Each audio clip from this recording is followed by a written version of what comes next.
The night had fallen quietly over the family estate, leaving the vast mansion, silent except for the soft echo of my footsteps on the marble floors. I'd spent my whole life ensuring that my family's legacy, their wealth and their influence remained intact. Every decision I made was for them, even if it meant sacrificing my own happiness. I paused outside my father's office, hesitating before knocking. Inside, the shadows danced over the walls as the family's advisors whispered about the future. The estate was already buzzing with murmurs about the heir, a cousin, distant yet cunning, whose charm had already won the trust of my parents. "Father," I said softly, stepping into the office. His eyes, sharp and calculating, barely lifted from the papers he studied. "You're late," he said, his tone cold. I wanted to discuss the succession plans," I replied, trying to keep my voice steady. I could feel the weight of the decision pressing on my chest. "Don't waste your breath. We've already decided. The heir will be chosen," he said, glancing up briefly, then returning to the paperwork. I clenched my fists. Years of loyalty, sacrifice, and dedication gone unnoticed. But I had no choice. I had to step back for their happiness. Little did I know, that night was the beginning of a betrayal I would never forget. Chapter 2. The funeral that changed everything. The morning light barely pierced through the heavy curtains of the family estate. My heart still ached from the realization that my family had already begun, moving on without me, even before I was gone. I had dedicated my life to them, protecting the legacy, sacrificing my dreams, and yet, in the end, they seemed to care more about appearances than me. I could hear the distant echo of voices in the grand hall. Today was the funeral. Not mine, at least not yet, but the ceremonial acknowledgement of the chosen heir, the one they had selected, to carry forward the family name, a cousin who had never lifted a finger to help the family's fortunes, but whose smiles and cunning whispers had won over my parents' favor. I walked through the empty corridors, memories of my sacrifices flooding me.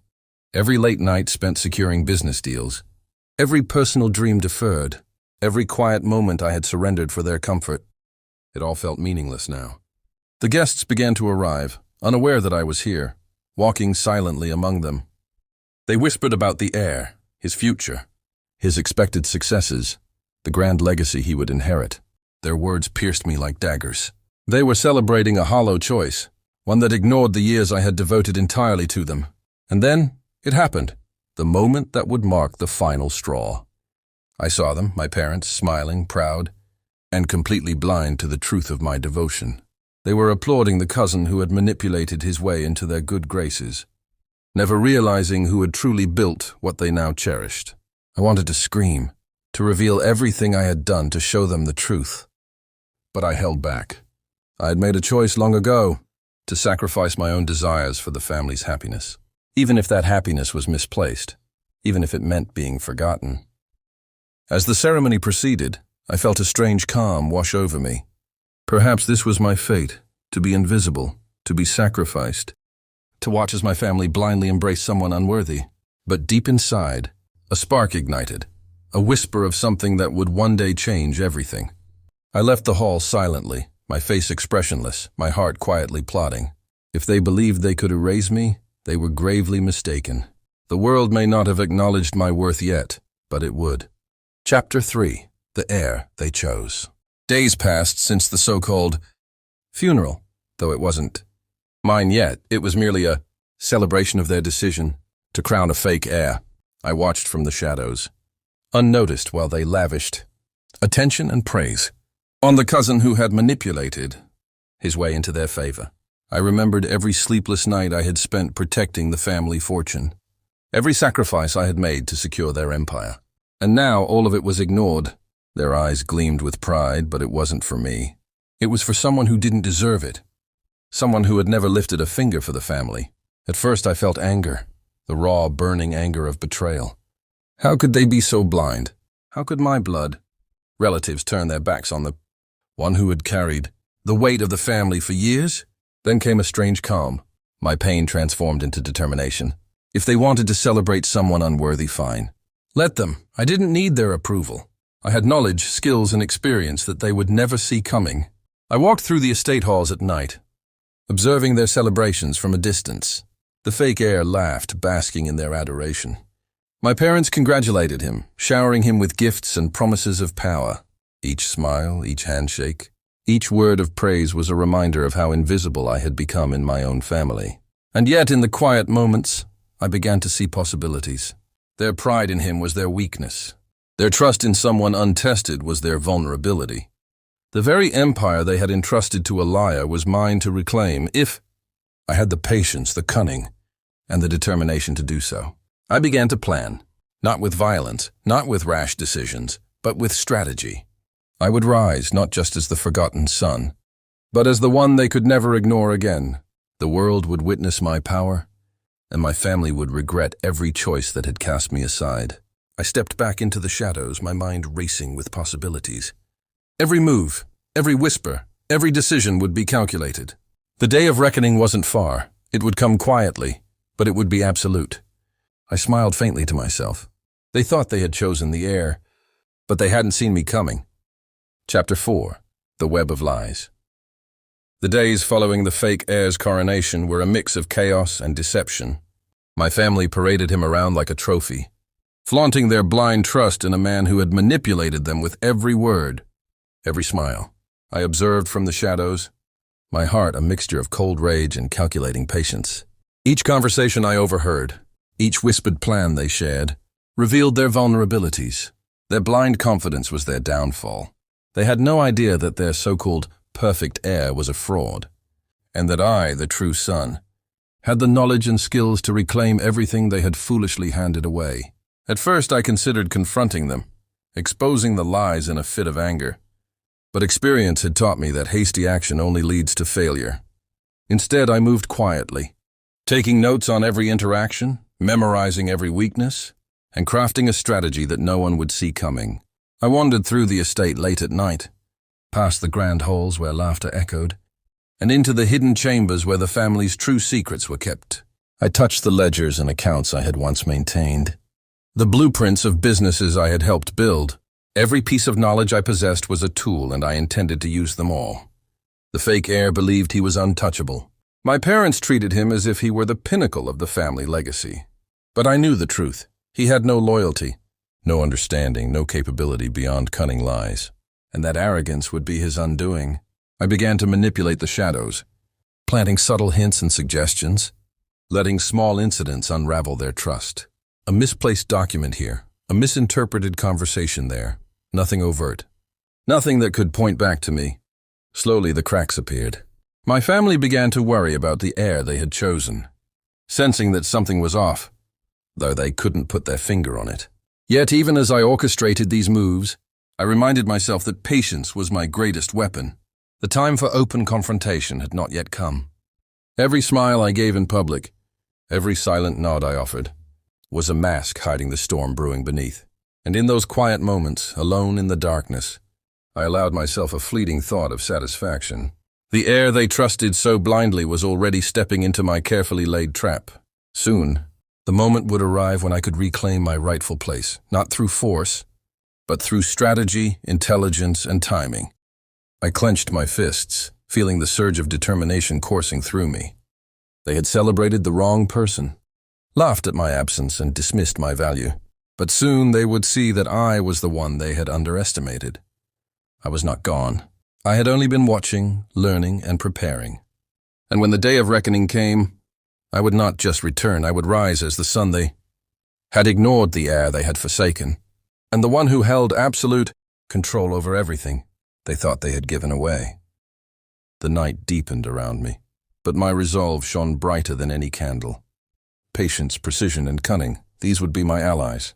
And soon, my family would realize that they had made the gravest mistake of their lives. I whispered into the cold night, a vow that no one could hear but myself. They will regret every choice. They will regret ignoring me. And when I return, there will be no escape from the truth. Chapter 5. The First Collapse. The cracks I had carefully planted began to spread faster than I expected. What started as whispers turned into heated arguments behind closed doors. The fake heir, once praised endlessly, now struggled to maintain the image he had built on lies. I watched quietly as tension filled the house. Board members questioned decisions. Senior, Managers hesitated before following his orders. My family sensed something was wrong, but their pride kept them from admitting it. They had chosen him. Publicly, admitting their mistake would mean admitting they had failed me. The fake heir grew desperate. He began making reckless moves, pushing projects he didn't understand and signing deals without proper review. Every mistake added weight to the invisible chain around his neck, and every mistake had my fingerprints on it, though no one could see them. I arranged for one crucial document to surface. It wasn't fake. It wasn't altered. It was simply incomplete, missing a key detail only. Someone deeply familiar with the business would notice. The fake heir missed it completely. The fallout was immediate. A major client pulled out. Stocks dipped. Panic spread through the executive floor like wildfire. My parents tried to calm the situation, insisting it was just a temporary setback. But the confidence in their voices had vanished. That night I overheard my mother say something that cut deeper than any insult. Maybe we rushed this decision. She didn't say my name. She didn't apologize. But for the first time, doubt replaced certainty. The fake heir reacted with anger. He blamed staff, fired loyal employees, and lashed out at anyone who questioned him. Each outburst pushed people further away. The mask had cracked, and beneath it was insecurity and fear. I remained invisible. I attended meetings silently. I listened. I smiled when spoken to. No one saw me as a threat. Just a ghost from a past they believed was irrelevant. And that was my greatest advantage. Late one evening I sat alone in my old room. The walls still carried traces of who I used to be, the obedient son, the one who sacrificed everything for the family. I realized something then. I wasn't seeking revenge anymore. I was reclaiming myself. They had chosen a fake heir because they believed loyalty could be bought, identity could be replaced. And sacrifice meant weakness. They were wrong. The collapse wasn't dramatic, it wasn't loud. It was quiet, controlled, and inevitable. Like a structure rotting from the inside until it could no longer stand. I knew the next step would be dangerous. The fake heir would soon realize he was being cornered. And desperate people make reckless decisions. But I was ready. Because when he finally fell, the truth wouldn't just surface, it would explode. And when it did, my family would be forced to look at me.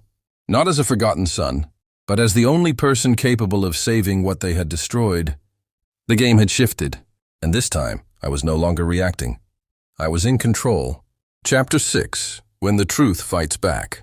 The fake heir finally realized he was losing control. It didn't happen all at once. At first it was subtle, the way people avoided his gaze. The pauses before answering his questions. The emails that went unanswered a little too long. Authority, once unquestioned, now felt hollow in his hands. Fear changes people. He began watching everyone, accusing, demanding loyalty. He even tried to imitate me, staying late, reviewing documents obsessively, pretending to care about details he had ignored for years. But effort without understanding only exposes ignorance faster. That's when he made his biggest mistake. He came after me. One evening, he confronted me in the corridor outside the boardroom. The lights were dim, the hallway empty. His voice was low, shaking with anger masked as confidence. "You think I don't see what you're doing?" he said. I met his eyes calmly. No fear, no denial. "I don't know what you mean," I replied. That calm unsettled him more than any argument could have. He threatened me, indirectly of course. Suggested I should remember my place. Suggested accidents happen when people interfere where they don't belong. It was clumsy, emotional, and most importantly, witnessed. Two senior managers stood just close enough to hear every word. The next day, the board received an anonymous report. It detailed intimidation, mismanagement, and questionable decisions, all backed by verifiable timelines. No accusations, just facts. Facts are dangerous because they don't shout, they wait. The board called an emergency review. My parents were summoned too. For the first time since my death, I was invited into the room, not as a son, but as a reference. Someone asked me questions, real questions, and when I answered, the room went quiet. They remembered. They remembered who used to catch these mistakes, who understood the systems, who protected the company from collapse long before titles were given away. The fake heir tried to defend himself. His voice cracked. His explanations contradicted each other. The confidence he'd borrowed couldn't save him now. Then came the revelation, a financial oversight, something only the real successor would have noticed years ago, had been ignored. The loss was recoverable, but the responsibility was clear. Eyes slowly turned toward me. Not with affection, not with regret, with realization. My mother looked at me like she was seeing a stranger who felt painfully familiar. My father's hands trembled slightly on the table. He didn't speak, but silence can confess more than words. The board didn't remove the fake heir that day, but they restricted his authority. That was worse. Power taken slowly hurts more than power ripped away. Later that night, the fake heir exploded. He destroyed things, shouted, blamed everyone except himself. His desperation was loud, ugly, and undeniable. I watched from a distance. I didn't feel victory yet. What I felt was clarity. I wasn't fighting for revenge. I was fighting for truth, for the life I had given up, for the loyalty that had been repaid with erasure. The family I once protected had chosen a lie over blood. Now that lie was unraveling. And in the silence after the chaos, one thing became certain. They needed me, even if they weren't ready to admit it. And soon they wouldn't have a choice. Chapter 7. The heir they couldn't replace. The fall didn't come with shouting. It came with silence. The board meeting was short. Too short. No arguments, no drama. Just documents sliding across a polished table and signatures placed with heavy hands. The fake heir sat frozen, his authority already gone before the words were spoken. Temporary suspension. Internal investigation. Effective immediately. He tried to look at me, but I wasn't watching him. I was watching my parents. My mother's eyes were red, not from tears, but from a realization that came too late. My father stared at the table like it was a grave. For the first time, neither of them looked powerful. They looked ashamed. When the meeting ended, people didn't crowd around the fake heir anymore. They walked past him, around him, through him. Influence disappears the moment belief dies. Someone approached me instead, then another. Quiet questions, respectful tones. The same people who once ignored me now waited for my response before speaking. Authority doesn't need announcements, it's felt. Later that evening, my father asked me to stay back. Just us. No titles, no board, no witnesses. You should have been here all along, he said finally, voice low, broken. I didn't respond. Because excuses sound hollow when spoken over years of neglect. My mother spoke next. We thought choosing him was safer, easier. Safer than truth. Easier than admitting they were wrong. I died once, I said calmly. And even then you chose a lie. That sentence ended the conversation. The fake heir was removed days later, officially for mismanagement, unofficially because the truth had become impossible to ignore. His name was erased quietly, no ceremony, no defense, just absence. The company stabilized. Losses were recovered. Decisions became sharp again. People started saying things like, "This feels like before everything went wrong." They offered me the position, not as compensation, not as apology, as necessity. I accepted. Not for them, for myself. On the day the announcement was made, my parents stood beside me. Not proudly, not confidently, humbly. They didn't clap. They didn't smile. They simply watched their real son reclaim what had always been his. Later, alone in my office, I looked out at the city. I didn't feel anger anymore. I didn't feel triumph. I felt peace. Because the greatest karma isn't revenge. It's becoming irreplaceable to the people who once thought you didn't matter. They lost a son once. This time they knew better than to lose him again.